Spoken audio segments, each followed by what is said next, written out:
Professor Sucharita Sen is a professor in the Centre for the Study of Regional Development at the School of Social Sciences at Nehru University. She was also the Nehru Fulbright Fellow in 2009-10. Professor Sucharita Sen, great to be talking to you at this ACR Seeds of Change conference. Why did you want to attend? Because I know you don't like coming out of the classroom, but why was it important for you to come to this conference?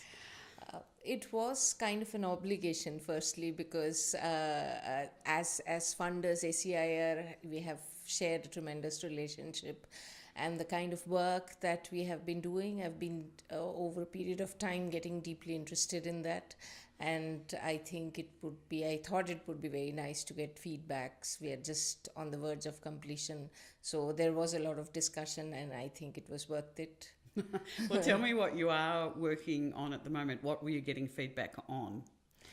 So I was only able to present just the bare minimum. So there was a lot of question which was unanswered. For example, I pointed out about defeminization process in Indian agriculture, which came as a surprise to some, and there were a lot of counterintuitive results which came up. So, for example, typically male selective outmigration is associated with feminization, but one of the regions in India, which is Bihar, which has a male selective outmigration, actually is also associated with defeminization. So that's actually spurred on a lot of questions.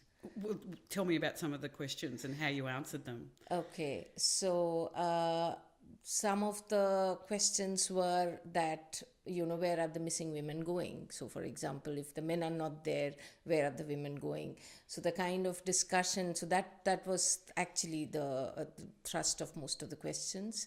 And so we came up with two kind of factors which has not been discussed till now. The first was that the common property resource related work for the poorer women is still quite important, in the sense that they collect water, fodder, and fuel for the household.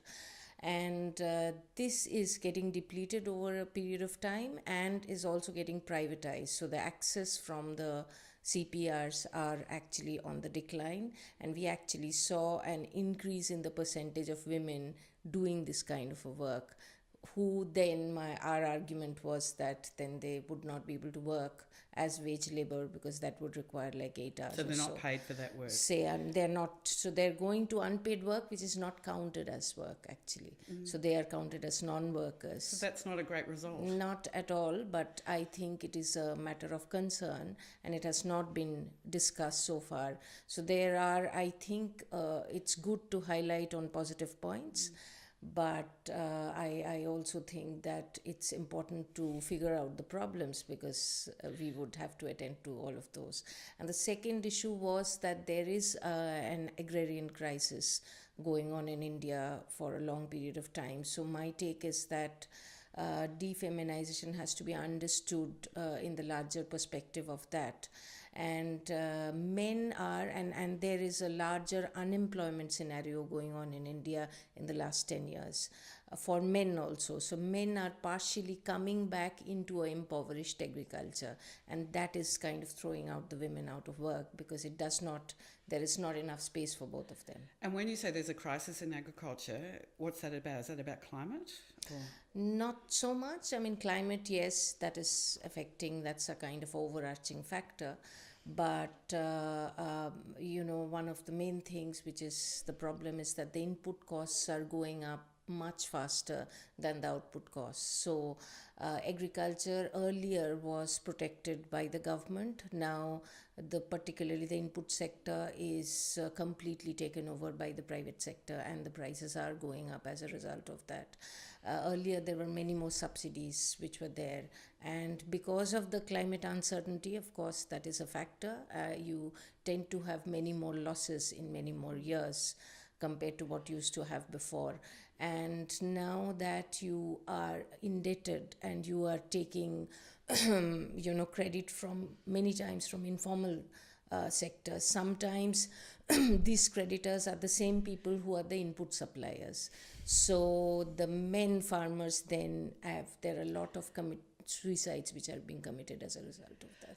This is just underlying how important this work is, but it's very disturbing, your results. Yes. What, in your opinion or your research, what should be done in the face of this?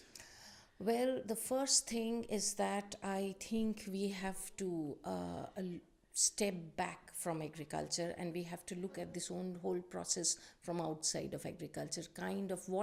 See, it wouldn't have been a problem if people were moving out of agriculture and going into the non-agricultural sector, but there's simply not enough jobs which are being created. So we have had a very capital intensive growth, and it has not been creating enough employment. So the feature which you see of the men coming back to agriculture is a sign of that. So I think we need to move towards more labor intensive activities, actually pay attention to small and medium enterprises which tend to create more employment, and also at the same time kind of make much larger investments in agriculture, which has been drying up in the past few years. Because you talked about privatisation there, should there be real attention focused on the negatives that are coming out of that? Yes, absolutely so. I think there are hidden credit input supply relationships, that is, farmers actually take the inputs without paying, but they get to pay at the end of the harvest season, and our fieldwork results show that they end up paying 300 times more than what the input costs are. So these are all informal private channels, and they have to be regulated totally as to, and formal credit has to be made available. That goes without saying. People talk about the end of capitalism, but... Yes, I mean, I think a lot of us are quite disturbed at the shape that capitalism has taken in our country. And it has increased hugely inequality in the society.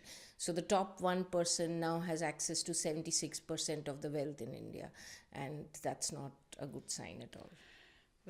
You just have to take those figures in. Yes. So you didn't come with good news, but you came with very important news for this ACR Seeds of Change conference. I know you consider teaching your passion. Yes. So it must be you're, of course, then imparting this information to your students. What's your hope for the future? I do see a lot of hope. So, for example, in India, there is a lot of social movements which is coming up. Currently, we are in the process of election, and I do see a lot of young people coming up willing to participate in politics, who may not belong to very large parties. And I also see a kind of positive kind of politicization of the society, who are getting increasingly aware, because of the increased distress, increasingly aware about their fundamental rights. And that's true of the farmers. That's true of the women farmers as well. And I don't think everything is dark. I mean, things seem to be kind of depressing, but I'm hoping for change. Well, thank you for your work, and thank you for coming to the conference. Professor Sucharita Sen, thank you. Thank you.